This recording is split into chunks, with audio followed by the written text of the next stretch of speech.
With events like the UAE Desert Challenge and the Dakar Rally heading the agenda, the International Rally Club, or Rally Raid as it's also known, is a club that is popular with champions and enthusiasts alike. These race events are open to amateur and professional entries alike. Amateurs typically can make up to 80% of the participants.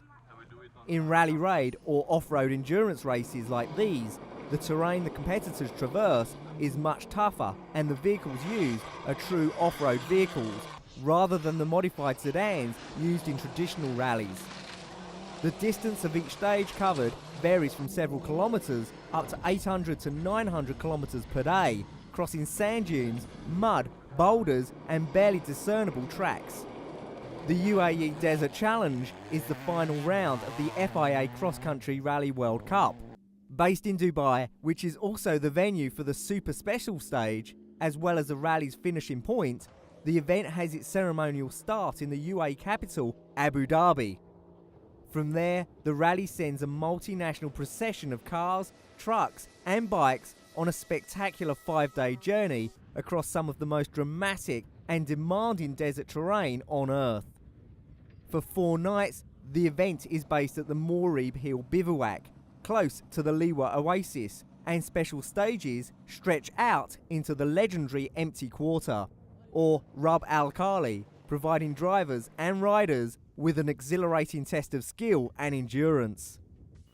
Traditionally, the Dakar, arguably the most famous cross-country rally in the world, started in France with a night prologue and finished in Africa. With close to 500 participants, 155 motorbikes, 125 cars, 45 trucks and 115 assistance vehicles all taking part in this spectacular adventure. Competitors have included professional drivers, stars and top-level athletes, crossing into 5 countries including Spain, Tunisia, Libya and Egypt. NASCAR and IndyCar veteran Robbie Gordon teamed up with Hummer to take on the Dakar race. He has spent many hours in the deserts of southeastern California testing his modified Hummer H3 race truck. I kind of designed the car in North Carolina with telephone calls back and forth to California, and I'm very pleased with the outcome of the vehicle. It's something that I've had in my mind since last year's Dakar Rally, what it would take to go over there and be competitive. We've built the vehicle now, we've tested it. A lot of people didn't even think we'd be able to make it to the race. The 16-stage Dakar race covers more than 10,000 kilometres in just over 2 weeks. While the event is gaining popularity in the United States, it has a broad following around the globe. Gordon had previously won 2 of the 16 stages race in a Volkswagen. You basically run off of a compass. We used to have GPS, but they've taken a lot of our GPS points away. So our mapping and logistics and directions are going to be very tough as well. When the World Cup rally left Blenheim near Oxford and finished 4 days later, 57 of the 63 vehicles that are driven away from the start managed to make it across Europe and the finishing line in the Grecian capital Athens.